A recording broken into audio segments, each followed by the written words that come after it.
আমার নবী দামি, কালিমুল্লাহ বড় না হাবিবুল্লাহ বড়? কালিমুল্লাহর সম্মান বেশি না হাবিবুল্লাহর সম্মান বেশি? ওরে বন্ধু আমার, আপনি বলবেন কালিমুল্লাহ আল্লাহর বন্ধু, ওই মুসা কালিমুল্লাহ, আদম সফিউল্লাহ, ইব্রাহিম খলিলুল্লাহ, ইব্রাহিম খলিলুল্লাহ, ইসমাইল জবিহুল্লাহ, ঈসা রুহুল্লাহ, যতগুলি লকব আছে বন্ধুরে, সমস্ত লকবের অর্থ হলো আল্লাহকে খুশি করতে চায়। সমস্ত লকবের অর্থ কি? আল্লাহকে খুশি করতে চায়, পেতে চায়।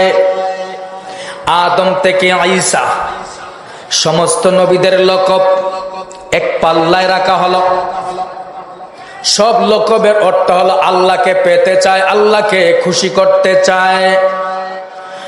আর আরেক দিকে আমার বন্ধু নবী হাবিবুল্লাহর লকবটা আরেক পাল্লায় ডান দিকে রাখা হলো।